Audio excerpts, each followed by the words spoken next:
Amados irmãos, nós estamos vivendo o ano profético da obediência. E na primeira fase dessa série, nós entendemos o fundamento a respeito da obediência. Nós descobrimos que a obediência não é uma moeda de troca para barganhar com Deus, nem mesmo um fardo legalista. A obediência é a resposta natural de quem foi alcançado pela graça e pelo amor do Senhor Jesus. Agora, nesta segunda fase, o nosso desafio é olhar a obediência de modo prático. A pergunta que nos move e nos deve mover é: como se vive a obediência no cotidiano? É esta fase em que nós estamos agora. E hoje o Senhor nos convoca a olhar para a área mais concreta e muitas vezes mais difícil da nossa caminhada cristã, que são os nossos relacionamentos. A pergunta então que nos move é: como se vive a obediência no cotidiano dos nossos relacionamentos? É muito fácil parecer obediente a Deus quando nós estamos sozinhos no quarto, orando em silêncio. Mas a nossa real obediência a Cristo, ela é testada e é provada na mesa do jantar, no ambiente de trabalho, no ambiente escolar, no trânsito, na vida em comunidade. Abra sua Bíblia comigo em Colossenses capítulo 3, versículos de 12 a 13. Eu vou pedir para projetar na Nova Almeida atualizada. Colossenses capítulo 3, versículos 12 e 13. Você pode ler bem forte.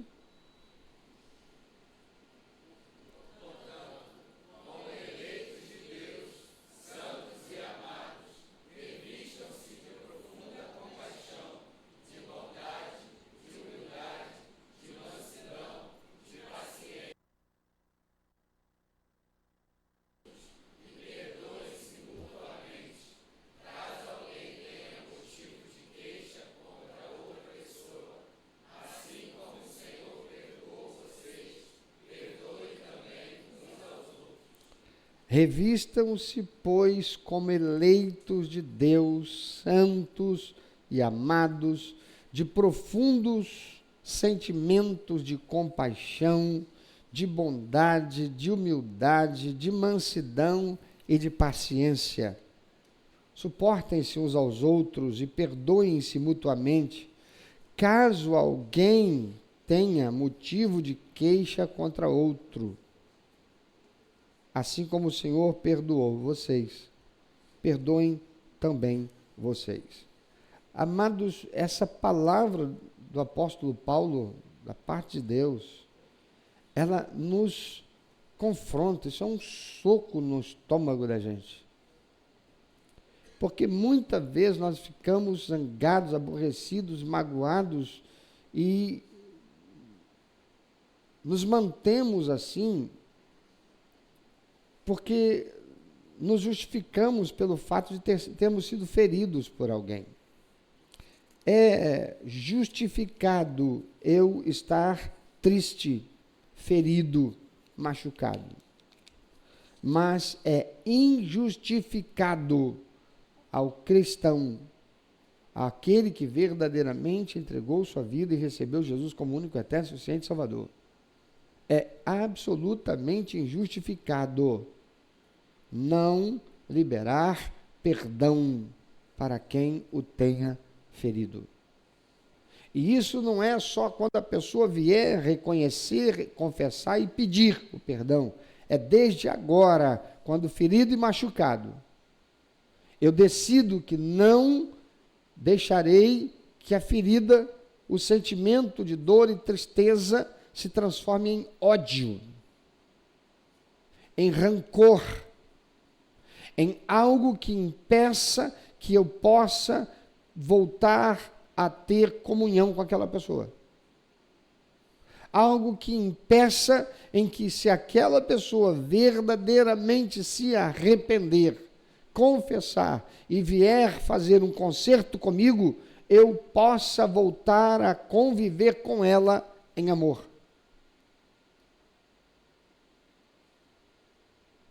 Há algumas situações que verdadeiramente são extremamente difíceis à nossa limitação, e o Senhor entende. Eu posso perdoar sinceramente, mas ter dificuldade para me manter relacionando com aquela pessoa novamente, como antes o fazia. Eu vivi uma experiência extraordinária quando eu conheci, em uma determinada igreja, no interior, um casal e a sobrinha deles. Por quê? Porque aquela menina, quando criança, ela foi abusada pelo tio. Ela foi abusada quando adolescente. Ele a assediou, ele a influenciou, e ele a usou. A esposa dele era crente, ele não era. Aquela menina, sem que a tia de nada soubesse, sendo levada pela tia para a igreja, se converteu e recebeu Jesus. Aquela menina que tinha motivos para odiar aquele seu tio. Aquela menina passou a orar pela conversão dele. E depois de alguns anos, resistindo à palavra de Deus, aquele homem se converteu ao senhorio de Cristo Jesus. E ele se converteu mesmo. E quando é que a gente sabe que alguém se converteu mesmo? É quando aquele que se converteu, ele confessa os pecados, arrependido, sinceramente, e ele faz a correção que se faz necessária. Sabe o que ele fez? Ele confessou o pecado dele. Ele chamou a esposa, chamou a sobrinha, que agora eram membros da mesma igreja, inclusive. E ele diz com lágrimas: eu quero te pedir perdão, porque eu abusei de você. Eu quero te pedir perdão, porque eu te seduzi.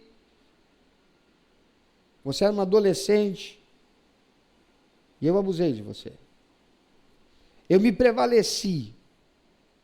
E eu quero pedir perdão a você, minha esposa, porque eu cometi esse pecado grave, de consequências humanamente falando, graves, socialmente, graves, emocionalmente para ela, grave, para você, grave. E eu estou pronto para sofrer as consequências disso. Sabe qual foi a consequência que ele recebeu? O perdão da sobrinha, o perdão da esposa. Mas ele não deixou assim só, não. Ele foi para frente da igreja e disse: eu preciso dar um testemunho aqui. Primeiro ele conversou com o pastor, e o pastor: fique à vontade. Ele disse: irmãos, eu estou aqui para dizer para os irmãos, para que vocês saibam quem fui eu, antes de eu receber Jesus. E ele confessou os seus pecados. Por que ele fez isso? Porque ele sentia a necessidade de fazer um conserto.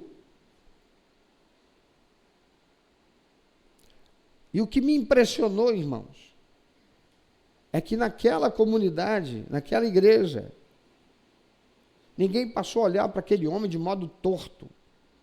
As mulheres com as suas filhas não começaram a sentar longe dele, não. O que seria natural, o receio, ainda que ele tenha feito tudo o que ele fez, confessando, consertando.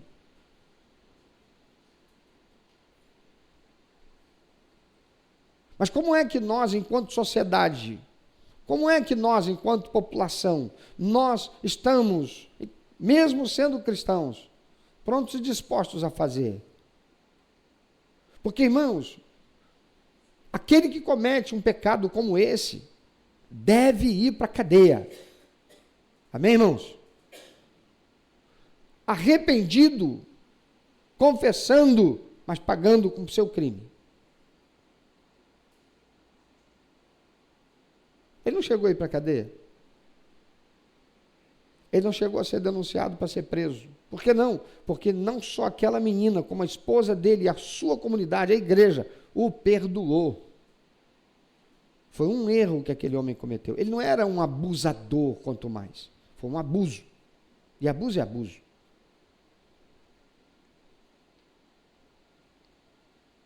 Mas será que nós estamos preparados para perdoar quem verdadeiramente se arrepende?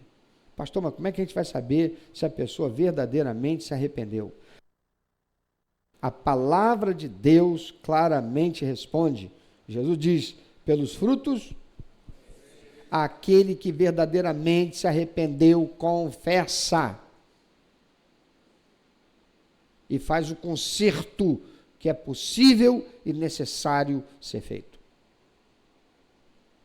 Não guarda, não esconde, não tranca num armário dos pecados cometidos e que necessário se faz que serem consertados. Não, porque Deus já perdoou, Jesus já pagou o preço, Jesus já fez tudo por mim, já fez para a salvação. Mas pecado que exige conserto deve ser consertado. Mas a questão é, estamos prontos para perdoar? Efésios capítulo 5, versículo 15, que nós vimos domingo passado, o apóstolo Paulo, da parte de Deus, nos mandando prestar atenção na nossa maneira de viver, associando a essa instrução que agora vemos em Colossenses, capítulo 3, versículo 12 a 13, significa, amados, que nós devemos olhar para a forma como nós tratamos o próximo. E para que fique muito claro, se ainda não ficou, eu não disse aqui, em hipótese alguma, que um pederasta, um pedófilo, um abusador, ele deve ter liberdade plena para estar no nosso meio. Não foi isso que eu disse. Eu disse que aquele que comete pecado e verdadeiramente se arrepende, confessa e pede perdão, deve ser perdoado, porque é o que a palavra do Senhor diz.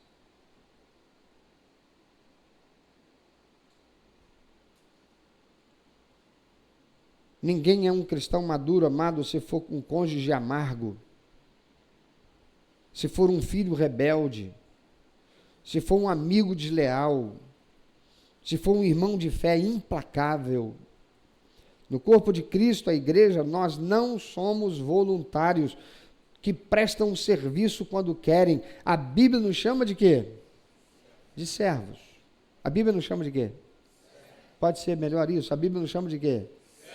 Quando você diz, eu sou um servo, você não disse para a sua alma, você não disse para o seu eu perdido, caído, que deveria estar morto. Você não está caminhando num processo de reconstrução da identidade em Cristo Jesus. Então seja um servo. Um servo diz como servo. De quem? Do Rei dos Reis, do Senhor dos Senhores. Tem servo do Senhor aqui? Amém. Então acorda.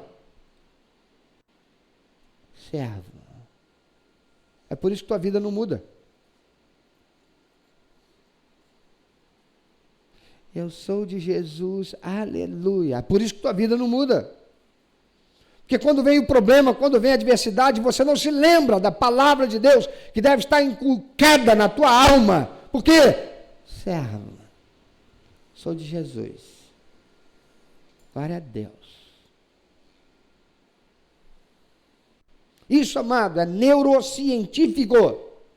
Isso é ciência, mais até, não é só espiritualidade, é ciência. Se você não se apropria com verdade, de nada adianta. Você sabia que você pode tomar um remédio fundamental para salvar a sua vida e você morrer tomando esse remédio?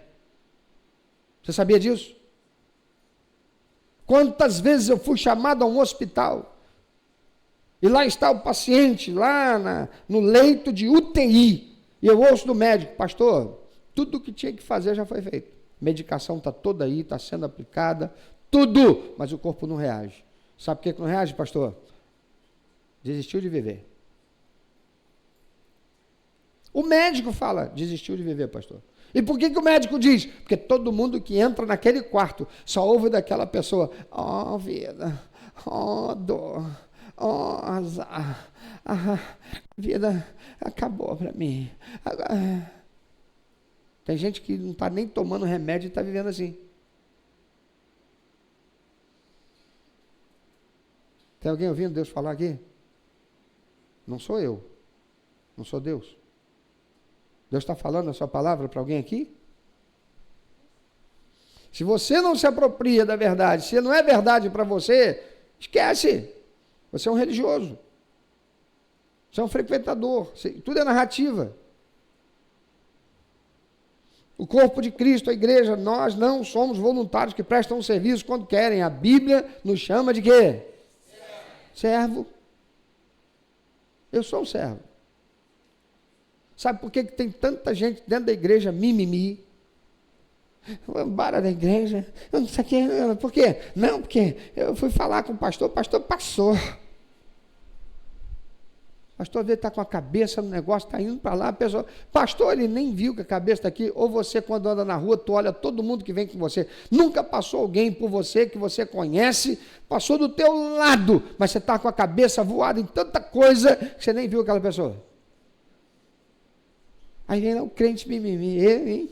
Pastor é esse, passou por mim, nem falou comigo. Isso não é servo. O nome disso é crente mimimi. Olha para quem está do teu lado. Diga: Deus queira que você não seja.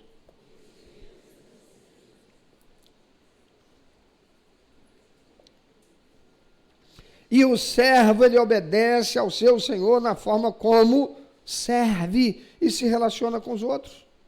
Quem é servo deve servir ao Senhor. E serve ao Senhor se relacionando com os outros como o Senhor quer que o faça. Afinal, quem nós somos em Deus? Será que houve em nós verdadeira mudança de identidade quando recebemos Jesus como nosso único, eterno e suficiente Salvador? O texto de Colossenses começa com uma ordem. Diz: revistam-se, pois, como eleitos de Deus, santos e amados. Antes de nos dizer o que fazer, a palavra de Deus nos lembra quem nós somos. E quem nós somos, segundo Paulo falando da parte de Deus? Somos quem? Eleitos de Deus, que mais? Santos e amados. Nós fomos separados para sermos exclusivos para Deus. Nós somos eleitos no Senhor. O Senhor desejou. Ele nos desejou, Ele nos elegeu, Ele nos quis para si. Ele saiu do céu, deixou a sua glória, veio habitar entre nós como ser humano, vivendo sem pecado, podendo pecar como ser humano, mas não pecou para morrer uma morte vicária no nosso lugar, perdoando até os que o faziam ser morto daquela forma terrível. E ele diz que nós somos eleitos dele, separados para sermos exclusivos para ele, e somos amados por ele. Isto é o que nós somos. Então diga: eu sou eleito por Deus. Eu sou santo, no sentido de ser separado. Eu sou amado por Deus. Você acredita nisso? De verdade? Então para de ficar chutando a pedra na vida. Tem muito crente que está dando topada por vontade. Que coisa irritante a vida! Aí arrebenta o pé da vida. Se machuca. Eu não sei quanto a você, eu carrego comigo uma cicatriz nesse dedo aqui, ó, anelar da mão direita. Por quê? Eu trabalhava e fazia faculdade. Sexta-feira eu cheguei quase madrugada de sábado em casa. Dormi no ônibus, fui parar em Queimados. Fui chegar em casa quase 2 horas da manhã, porque fiquei esperando o outro ônibus, que só vinha 1 hora depois. No dia seguinte era sábado, dormi até um pouco mais tarde. Todo mundo acordou primeiro que eu. Levantei, fui ao banheiro, fiz as minhas higiene matinal e fui à cozinha para tomar meu café. Quando eu chego lá, lembra do pão como é que era, aquela bisnaga, antigamente? Quando eu chego lá, não tinha nem o bumbum da bisnaga, que eu não gostava de comer, irmão.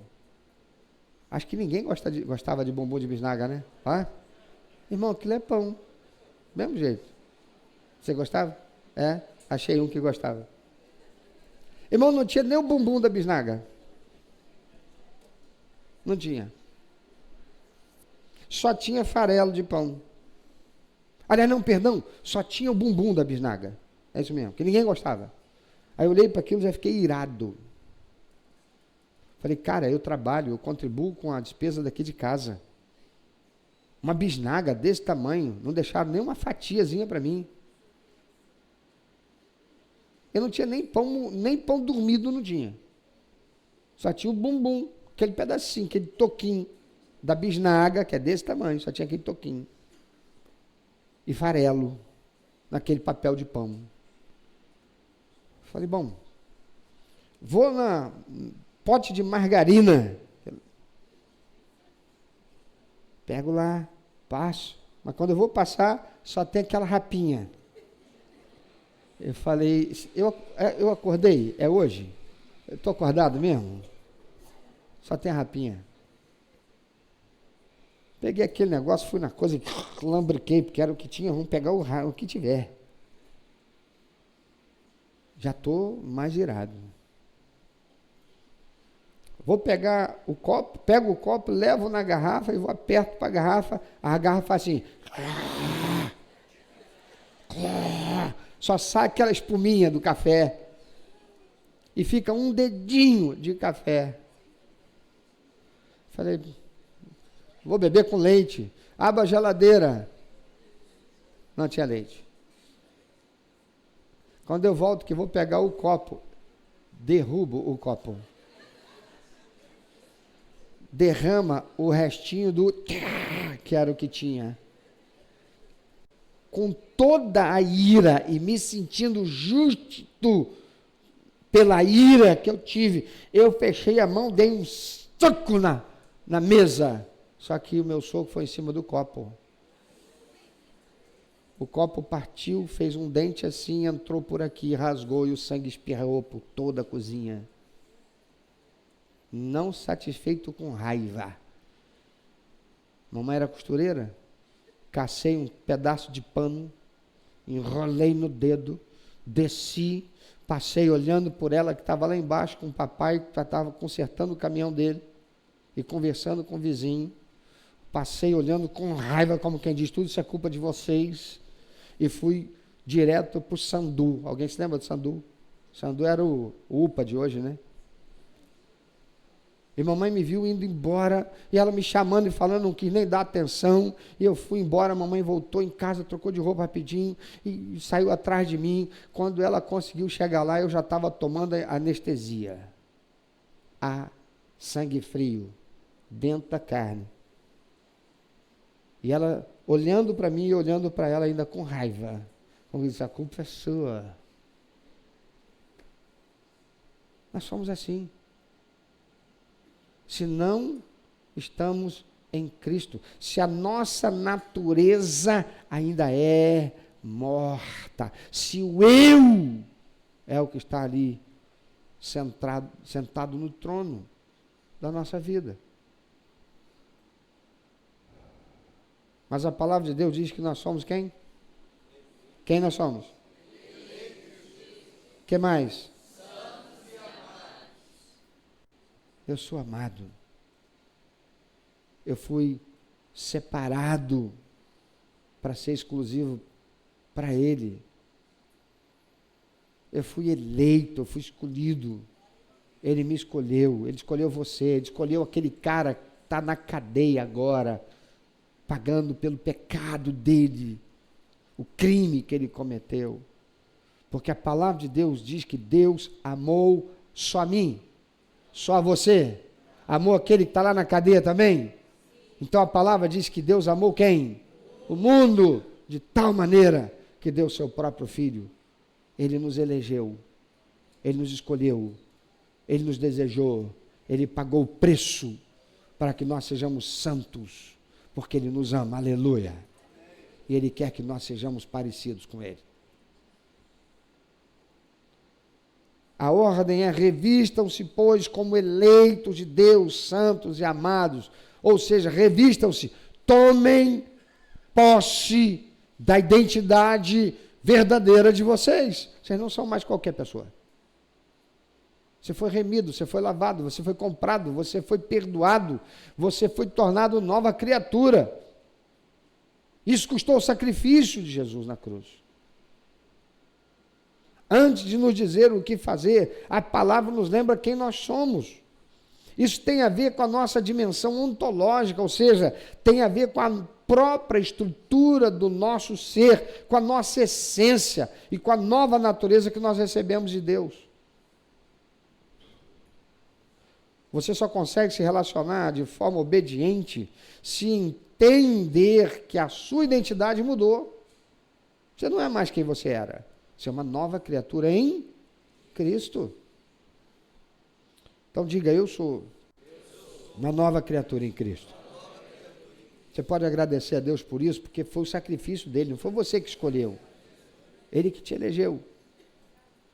Se você recebeu Jesus Cristo em aliança como seu Salvador e Senhor, você não é mais um escravo do próprio ego, você não é mais um escravo do orgulho, você não é mais um escravo da vingança.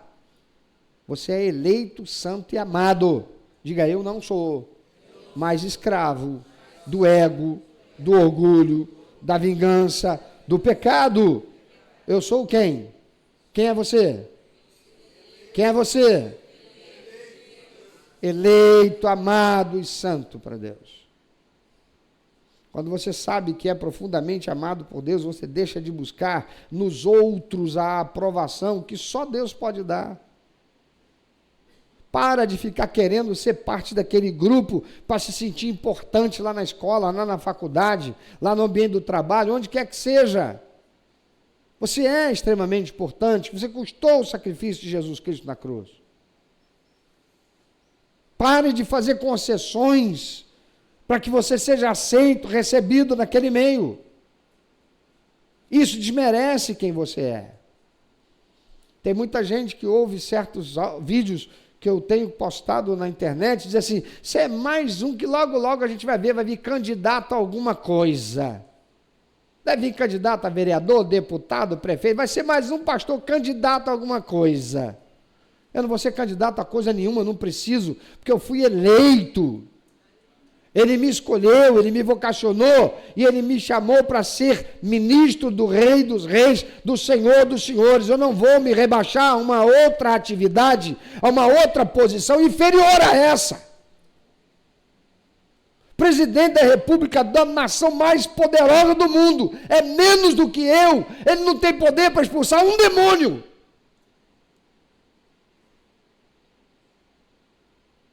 E o Senhor me chamou para ser ministro dele. O Rei dos Reis, o Senhor dos Senhores. Você acha mesmo que eu preciso de validação de um sufrágio popular para dizer: queremos você para vereador, para prefeito, para deputado, para senador, para presidente da República? Não, amados. O Senhor me chamou para ser pastor, ministro do Rei dos Reis, Senhor dos Senhores. E o Senhor chamou você para ser, sabe o quê? Filho, filha de Deus. Para de querer se adequar a um determinado grupo, se permitir fazer coisas para ajustar. Você é eleito, você é eleita, você é santo, separado para ser de Deus, não para ser desse grupo. ser amado. Você não precisa do amor dos outros para se sentir validado, validada.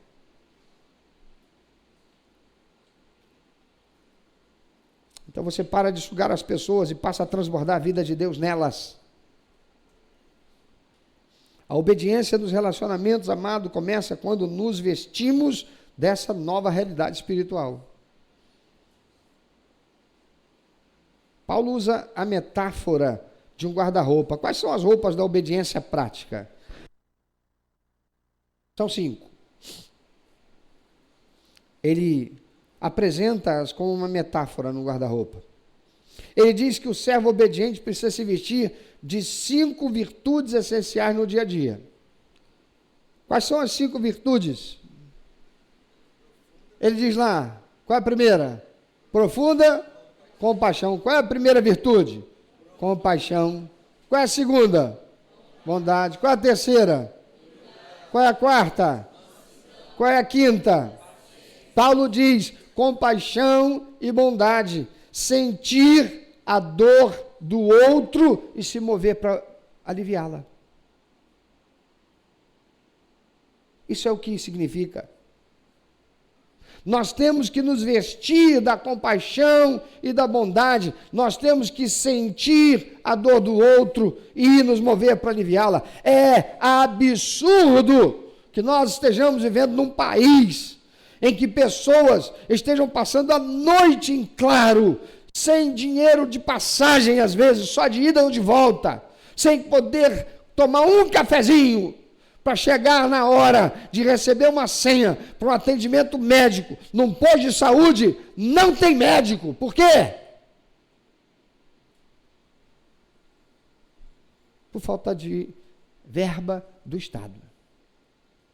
Mas tem para comer caviar lá em Brasília. Tem para escolher a carta de vinhos que será servida à mesa dos togados.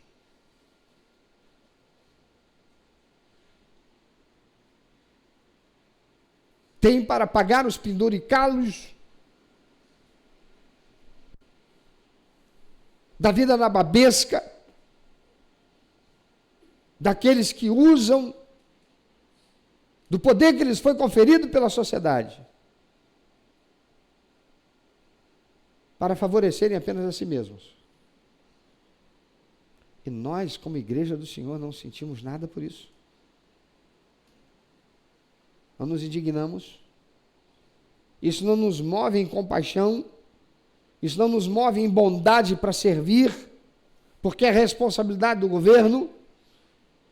Se o governo é corrupto e não faz, onde está a igreja de Cristo? Não é por outra razão que a igreja de Jesus nesse país sempre chega primeiro que o governo. Todas as vezes que Belford Roxo ficou alagado, quem chegava primeiro? A igreja local. Ajudando a tirar as coisas da casa daquela família que estão boiando, as famílias que estão lá dentro. É a igreja de Jesus que chega primeiro. E é assim que deve ser. Compaixão e bondade. Terceira, humildade. E o que é isso? Não se considerar superior a ninguém. Olha para quem está do teu lado. Quem é você perto dessa pessoa aí? Você não é ninguém. Ela tem carro e você não tem. Você não é nada. Ela ganha, sei lá, 50 mil, recebe, irmão. 50 mil reais por mês. E você está desempregado. Recebeu, irmão? Não! Na cruz do Calvário, nós somos todos colocados na mesma condição, miseráveis, indignos, merecedores da morte eterna. Então não importa, não é a questão financeira, não é o status social, político, acadêmico, somos todos iguais na igreja de Jesus. Você pode olhar para quem está do teu lado e se sentir, é meu irmão, é minha irmã, igual a mim. Porque quando Deus olha para você e quando olha para ele, ou para ela, não está vendo o que ele tem, o que ela tem, senão o que tem no coração. Não existe irmão máximo, nem irmão mínimo na igreja de Jesus Cristo. Você pode falar isso?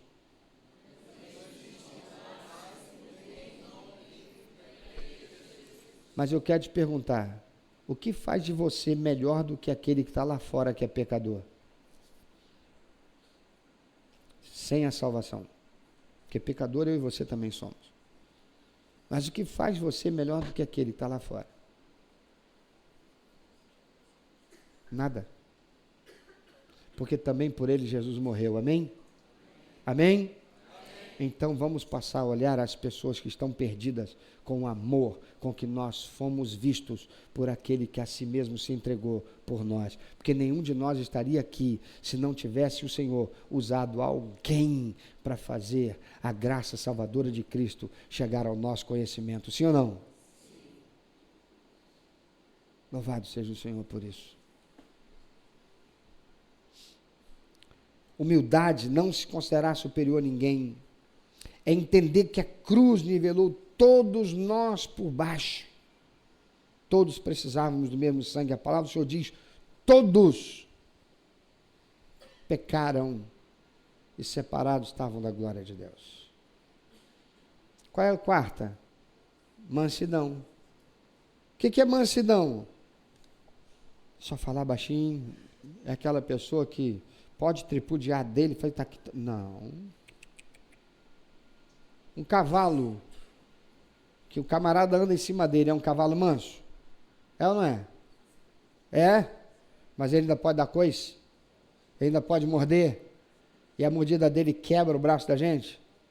O coice dele arregaça, quebra a gente, todinho parte a gente no meio. Então ele perdeu a força dele? Então o que aconteceu com ele? Ele se tornou manso. E o que é manso? É ter a força sob controle. Quem é que controla a força do cavalo? É o cavalo? Quem controla a força do cavalo? Está em dúvida? Eu vou te falar. É o dono do cavalo. O cavalo não perdeu sua força. Ele apenas se entregou ao domínio do seu dono. Ele continua com a mesma força.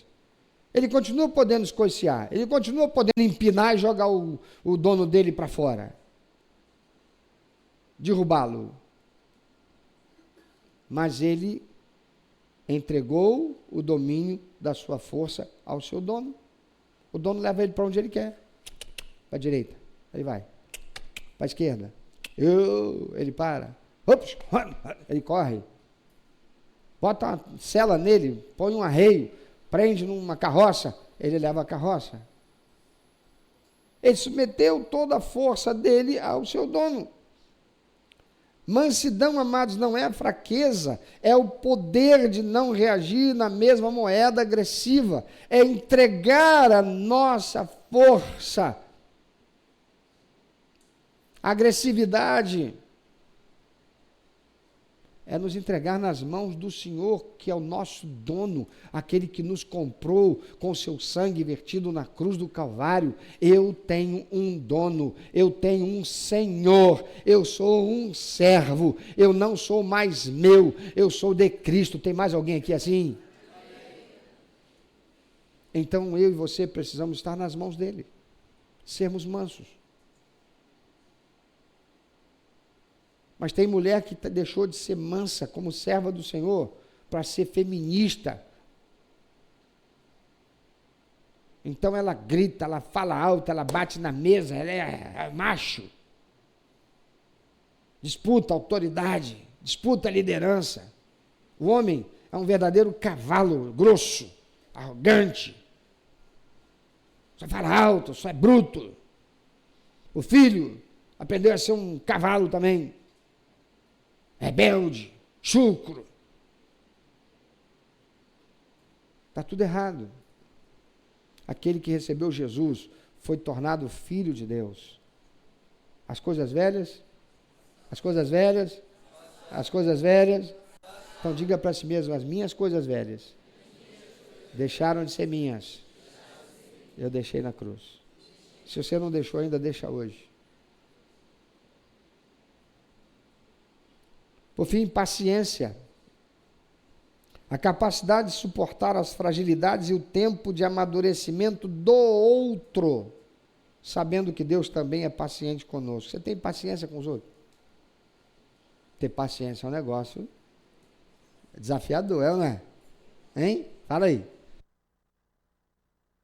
Menino, eu tô perdendo a paciência, hein?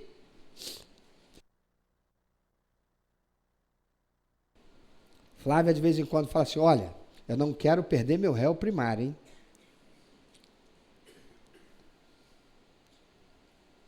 Se a gente não vigiar, a gente perde o réu primário. É ou não é? Por isso que a gente deve ser vigilante. A gente deve tomar cuidado. Mas lembra, humildade. Foi impaciente, veste a humildade. Me perdoa. Falei isso com você, gritei com você, levantei a voz, falei, me perdoa. Não é, me perdoa, porque eu estava, sim, eu estava, me perdoa. Erro é erro. Confissão deve ser de erro, não com explicação e justificação de nada. Me perdoa. Porque toda vez, irmão, que eu peço perdão, explicando ou me justificando porque eu errei, eu aqui dentro não coloquei ainda de forma clara, inequívoca, no meu inconsciente, isso não é mais para ser feito. Vou fazer de novo. Eu vou ter que pedir perdão de novo.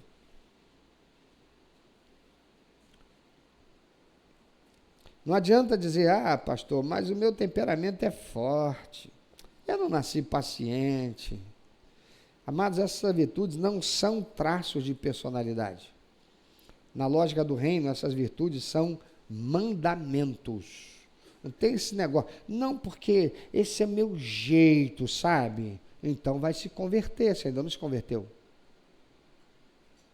Porque conversão é transformação.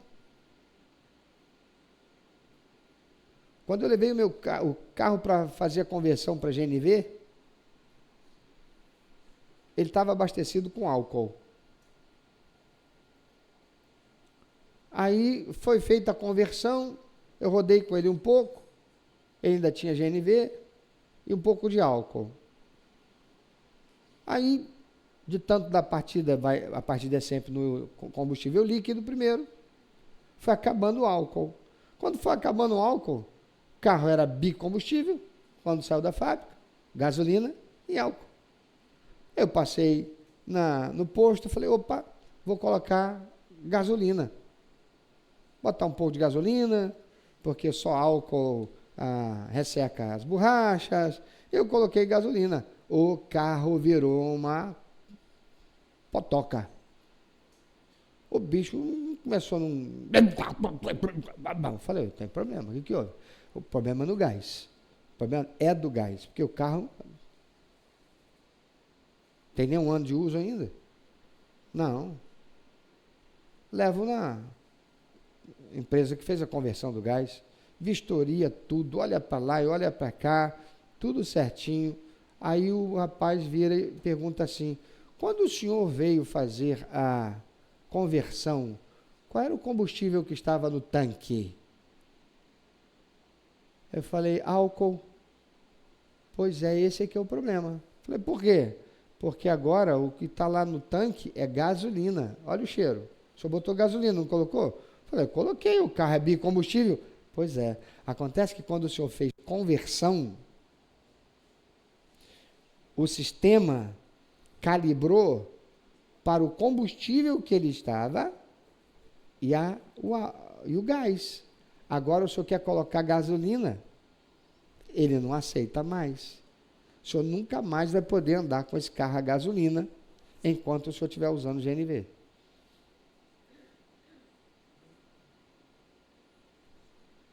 Quanto crente está aí, colocando de volta o velho eu, e querendo encontrar harmonia, paz realização e dá prazer ao coração do Pai. Se continua com combustível velho, que não deve mais ser usado. Obedecer no cotidiano, amados, é decidir toda manhã se vestir com essas roupas, mesmo quando o nosso desejo na carne é usar as roupas velhas da grosseria, do egoísmo, da vaidade, da arrogância, da prepotência, da rebeldia, da insubmissão, do materialismo, da vingança. Você tem que decidir, ou você é filho de Deus, ou você é do mundo. Não dá para viver verdadeiramente sendo filho de Deus, se você quer trazer ou quer colocar de volta aquilo que é do mundo, e que existia em você, e que deveria ter sido largado na cruz do Calvário.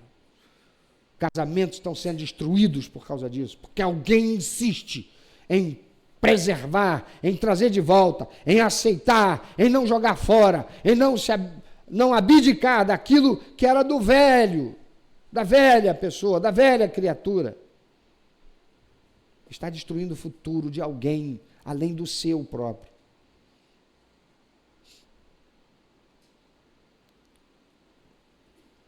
O versículo 13 nos leva ao nível mais profundo da obediência prática. Vamos ler o que diz o verso 13? Pode ler bem forte.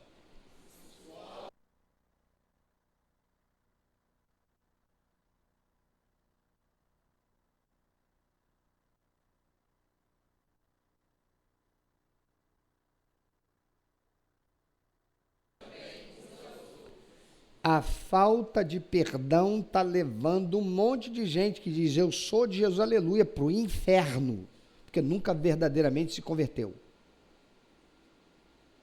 Porque aquele que verdadeiramente morreu para quem era, e deixou esse seu eu lá na cruz de Cristo, e disse, eu sou de Jesus, eu recebo a minha nova natureza, a partir de agora, eu sou de Jesus, remido, lavado no sangue do Senhor Jesus. Eu sei que eu sou miserável, pobre, cego, nu, e estou indo para o inferno, mas eu recebo o sacrifício vicário de Jesus como suficiente para pagar o preço de resgate da minha alma. Então eu recebo essa nova identidade e eu passo a viver agora como uma nova criatura em Cristo. Naquele momento, essa pessoa foi justificada pelo sacrifício de Jesus, seu nome foi escrito no livro da vida. Começa agora um processo chamado santificação, que vai durar até o fim da sua existência nessa terra. E essa pessoa somente, verdadeiramente será filho de Deus, tornada filha de Deus, se lá naquele momento verdadeiramente deixou o seu eu na cruz. Mas como o processo de santificação, ele é um processo, significa dizer que a cada dia eu devo fazer morrer o meu eu.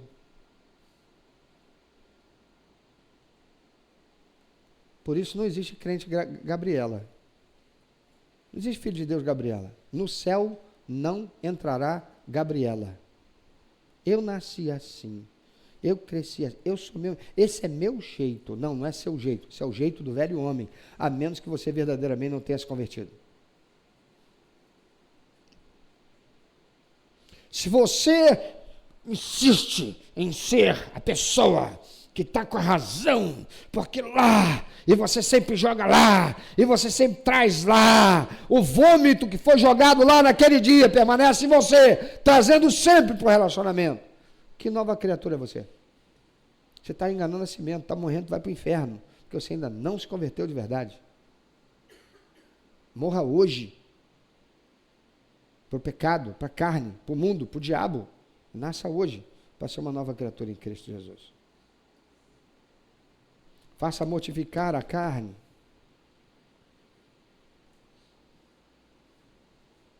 Versículo 3 nos leva ao nível mais profundo da obediência prática, amados. Suportem-se uns aos outros e perdoem-se mutuamente, caso alguém tenha motivo de queixa contra o outro. É para perdoar. Mas o outro ainda não pediu perdão. Mas dentro de você, a doença, o veneno maldito do rancor, da mágoa, do ressentimento, do ódio, não pode existir, a menos que você seja filho do diabo, porque se você é filho de Jesus, filho de Deus, em Cristo Jesus, isso não tem lugar na sua vida. Não pode ter.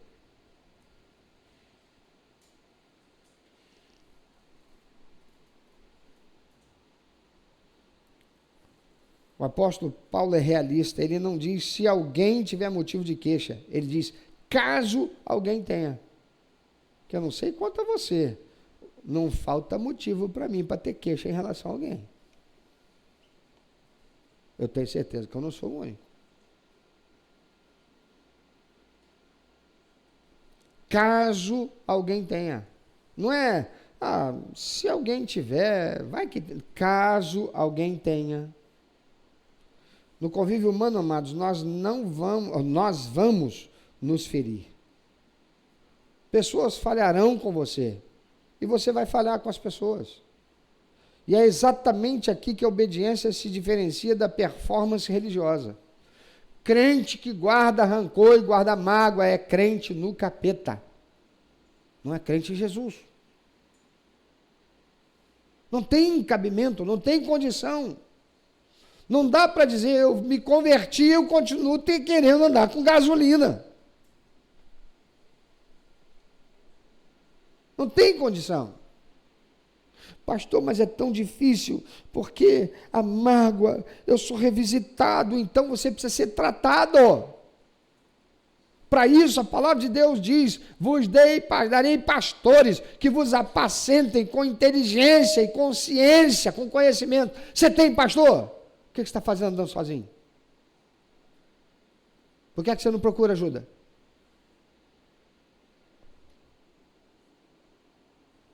Ele está pregando a palavra, está te ensinando, por que você não vive a verdade? Você não pega e diz, é a palavra de Deus, eu rejeito isso, não quero mais não. Senhor, eu rejeito em nome de Jesus, o pastor já me ensinou, construir um caminho neural diferente, então eu rejeito isso. Vem de novo aquele pensamento, eu rejeito isso. Vem de novo o pensamento, eu rejeito isso, porque tudo, vamos lá, tudo que eu penso me leva a sentir, e tudo que eu sentir me levará a agir, então eu vou rejeitar esse pensamento para que esse sentimento não se enraize dentro de mim, porque eu quero parecer com o Senhor, o meu Senhor.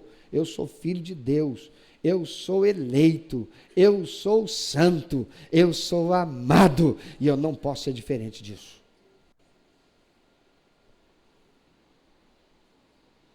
Suportar, diz o apóstolo Paulo, significa carregar o peso, sustentar a estrutura do outro quando ele está fraco ou quando ele é difícil de lidar. Você tem alguém que é difícil de lidar? Quem vai ajudar essa pessoa se você não ajudar?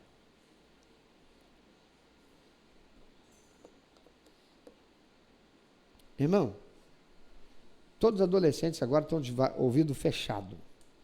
Adolescente agora, tá bom? Olhando para mim, depois, 1, 2, 3, pum, vocês não vão ouvir mais nada do que eu estou falando a partir de agora. Quando eu bater palminha, vocês voltam a ouvir. Está todo mundo popotizado agora.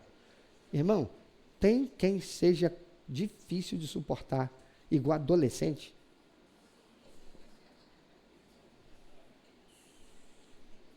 Estou falando só com os pais. Mas a gente não suporta porque a gente ama? É ou não é? Pronto, já podem ouvir tudo de novo. A gente ama. Suportar, carregar o peso, sustentar a estrutura do outro, ele está fraco. Quando ele está fraco ou quando é difícil de lidar. Perdoar significa abrir mão do direito de punir.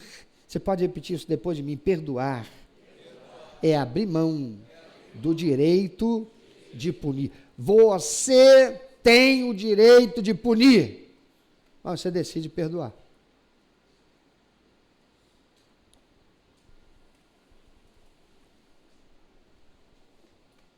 A palavra de Deus diz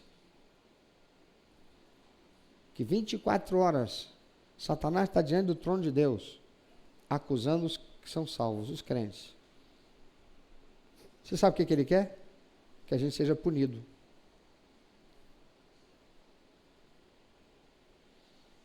E sabe o que acontece? Jesus disse, mas meu sangue já foi vertido por ele, foi vertido por ela. foi vertido por ele, foi vertido por ela, foi vertido por ele, foi vertido por ela, foi vertido por ele, foi vertido por ela. Deus não quer nos punir. Por isso que Jesus veio e pagou o preço para que nós sejamos salvos. E nós fomos salvos. Quem foi salvo por Jesus? Aleluia. Nós somos disciplinados, nós não somos punidos. A punição é a vida eterna longe de Deus, para aquele que morre sem a salvação em Cristo Jesus. E qual é a medida desse perdão? O texto responde de forma cortante. Veja o que diz lá o texto. Finalzinho. Assim como... Não, vamos lá. Assim como...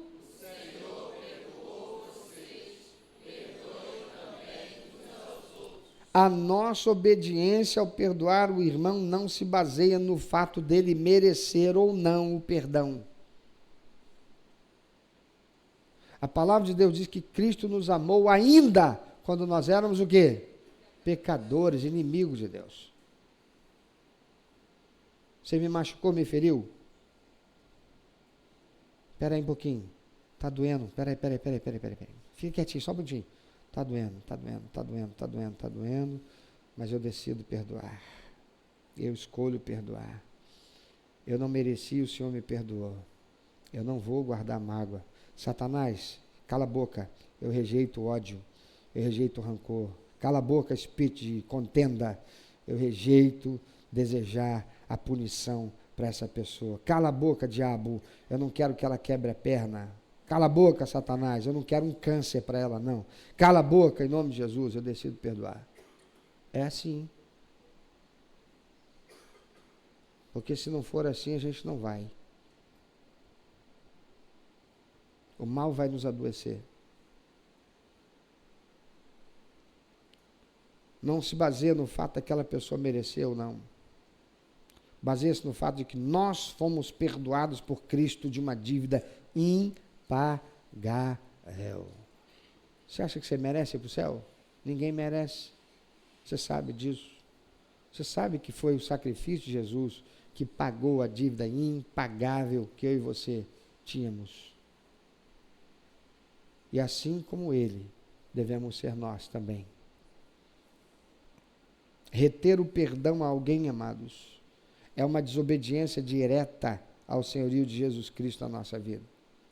E quem o faz é porque verdadeiramente não tem Jesus como seu único, eterno, suficiente Salvador e Senhor.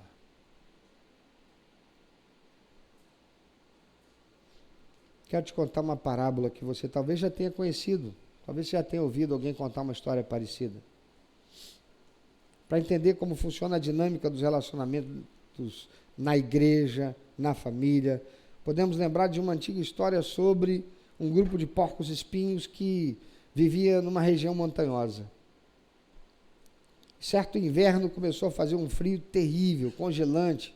Aquele inverno estava muito diferente de todos os invernos até ali. Estava frio demais. E diante do risco de morrerem congelados, os porcos-espinhos decidiram se juntar bem unidos em um grupo, um grande círculo, para que o calor do corpo de um aquecesse o outro. Aí você pode imaginar. Assim que se aproximaram os espinhos de uns, começaram a ferir os outros. E aqueles que estavam mais perto sentiam as picadas dolorosas dos espinhos dos seus companheiros.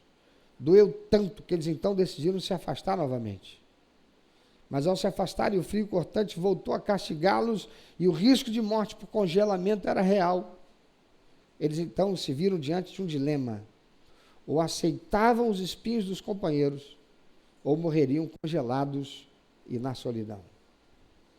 Com sabedoria, eles decidiram voltar a se juntar, e eles entenderam que o melhor era suportar as pequenas feridas causadas pelos espinhos, as picadas dos espinhos que vinham do relacionamento próximo, porque o calor que recebiam uns dos outros era o que garantia a sobrevivência de todos.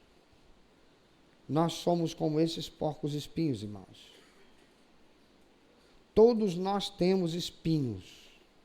Se você acha que eu não tenho, vem conviver comigo. São nossos defeitos, nossas falhas do caráter em transformação.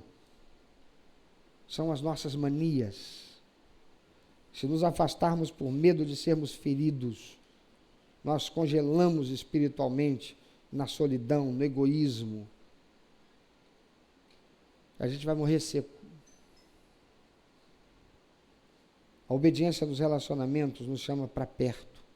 Ela nos desafia a suportar os espinhos uns dos outros por causa de um bem maior, o amor de Cristo que nos une e nos mantém vivos. Aleluia.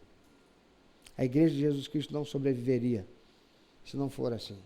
Não sobreviverá se não for assim. Meus irmãos, como lemos em Efésios 5, os dias são maus. Por isso nós precisamos viver como sábios, diz o Paulo, aproveitando, remindo o tempo. E não há melhor maneira de aproveitar o tempo do que curando relacionamentos, estendendo perdão e servindo uns aos outros como verdadeiros servos de Deus. Você pode pensar sobre isso? Feche os seus olhos. Se você já entregou sua vida a Jesus, a palavra de ordem hoje para você é alinhamento. Talvez haja um relacionamento na sua casa, no seu trabalho ou aqui mesmo na igreja que está quebrado. Talvez você esteja guardando a armadura ou da mágoa e se recusando a perdoar. Quem sabe você já se tornou uma pedra.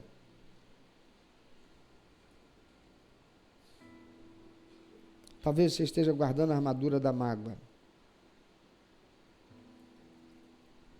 Lembre-se, no corpo de Cristo não há espaço para orgulho.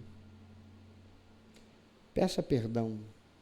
Peça perdão em primeiro lugar a Deus, porque você não tem honrado o sacrifício vicário de Jesus na cruz que você diz que recebeu como suficiente para pagar o preço de remissão total da sua dívida de pecado e te dar a salvação e a vida eterna quando você partir daqui. Peça perdão e libere perdão. Se a pessoa já te procurou, já reconheceu, já confessou, já te pediu perdão, por que é que você ainda não perdoou? Por que é que a qualquer nova falha daquela pessoa, você volta lá no passado, revisita aquele mal e traz ele de volta e vomita tudo aqui de novo? Você não perdoou. Você continua se sentindo justa, querendo punir. Para onde você acha que você vai? Se você morre assim? Porque isso é blasfemar contra o Espírito Santo. Isso é dizer, eu não aceito a verdade do Evangelho que o Senhor está me ensinando, que o Espírito Santo está falando comigo. Eu quero a punição.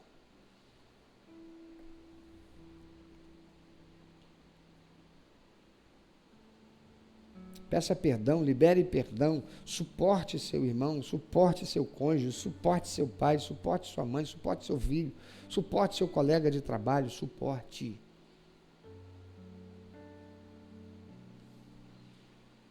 Há muita gente que eu não teria ganho para Jesus se eu não tivesse suportado.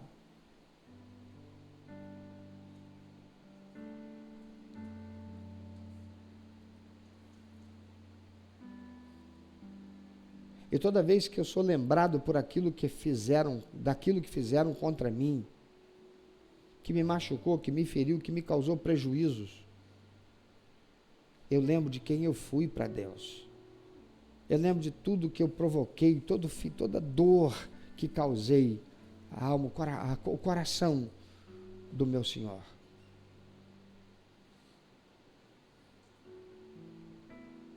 Então eu libero o perdão. Não sou perfeito. Mas eu não posso pregar daquilo que eu não vivo.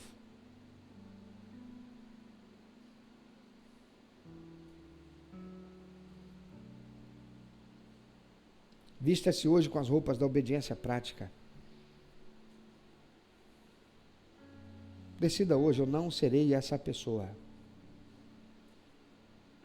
Eu fui amado. Eu fui eleito para ser santo. para ser diferente, para ser separado, para ser exclusivo para Deus. A você que ainda não fez uma aliança com Jesus, rendendo-se a Ele como seu único, eterno, suficiente Salvador, talvez você esteja assistindo a tudo isso e a palavra do Senhor está falando profundamente à sua alma, ao seu coração.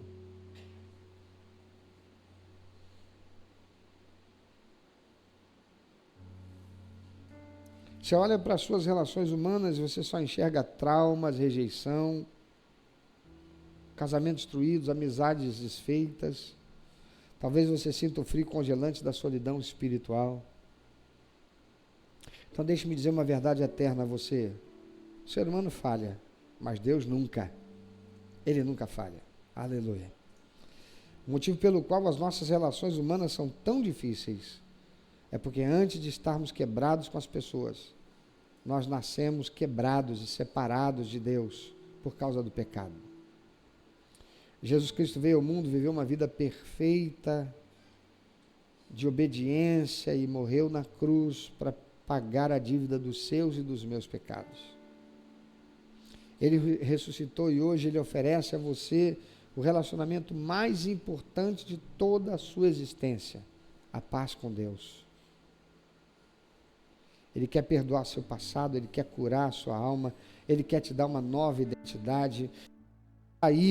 Se você sair da solidão do pecado, se você quer ser acolhido pelo abraço do Pai, se você quer começar uma vida nova diante dEle, de verdade, entrega hoje o controle da sua vida a Jesus Cristo e diga: Senhor, eu quero morrer hoje para quem eu fui até aqui, eu quero nascer hoje para ser uma nova criatura em Ti, eu quero ser servo do Senhor, eu quero morrer e ir para o céu, eu quero viver a vida eterna com o Senhor depois dessa vida, eu quero aprender com o Senhor como fazer ou como ser alguém que dá prazer ao teu coração.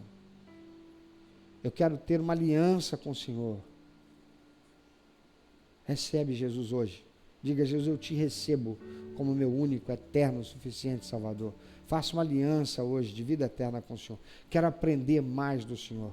Quero ler a tua palavra e conhecer mais do Senhor. E se você deseja confessar Cristo como seu Salvador e Senhor, mude essa atitude da sua vida agora. Venha para a luz. Venha para a luz. Talvez você tenha sofrido algo de muita gravidade, como aquela menina que foi abusada, da experiência que eu contei. Deixa eu dizer uma coisa para você. Continuar carregando esse peso, continuar carregando essa mágoa, continuar carregando essa dor, só fará mal a você cada vez mais. Resolva hoje deixar isso no passado. Receba hoje a cura que o Senhor vai dar a você. Deixa Ele curar a sua alma, curar o seu interior. Daquele marido agressivo, daquele relacionamento abusador, daquela situação que te causou tanto prejuízo, daquele sócio que te roubou e fez você perder tudo. Abra a tua boca agora e diga: em nome de Jesus, eu rejeito continuar carregando comigo o lixo de toda essa mágoa, esse ressentimento, esse rancor. Eu rejeito continuar sofrendo essa dor que não passa. Eu continuo trazendo e revisitando na minha alma aquilo. Eu rejeito isso em nome de Jesus hoje. Diga: eu deixo hoje nos pés da cruz toda mágoa, todo ressentimento, todo desejo de punição contra aquela pessoa. Diga: eu reconheço que eu mesmo, por ser pecador, não mereço, não mereci, jamais merecerei a salvação e a vida eterna, por mais bem que eu faça, porque foi preciso o sacrifício de Jesus para pagar o preço de resgate da minha salvação e a minha vida eterna. Então eu rejeito tudo isso. Diga para Deus: Senhor, eu escolho amar como o Senhor amou. Eu escolho perdoar como o Senhor perdoou. Eu escolho deixar no passado e sepultar isso definitivamente.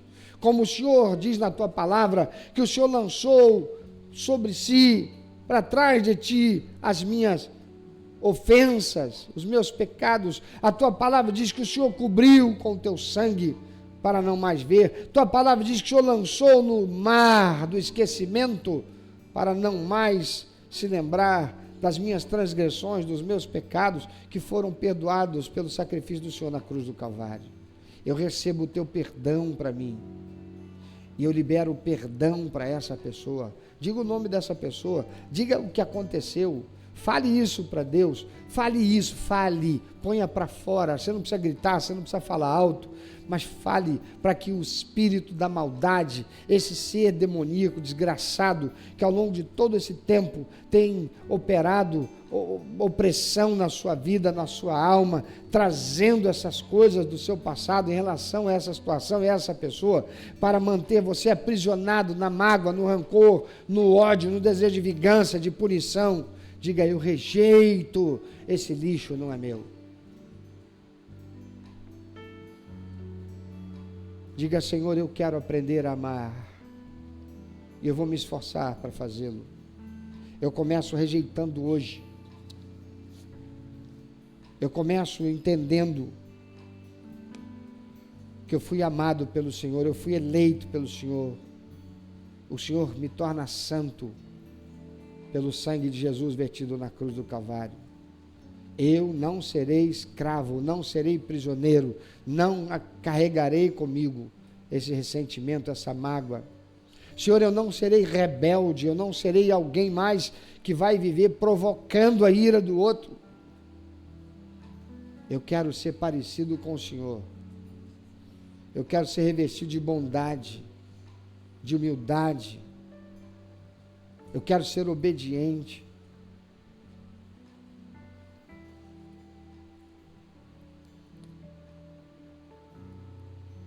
E se você ainda não entregou sua vida para Jesus, fala aí hoje: Senhor, eu recebo a Ti, Jesus, como meu único, eterno, suficiente Salvador. Eu reconheço que eu não mereço viver a eternidade com o Senhor. Se você está aqui hoje, você quer entregar sua vida para Jesus, dizer: eu hoje tomo a decisão de começar um caminhar diferente para a minha vida.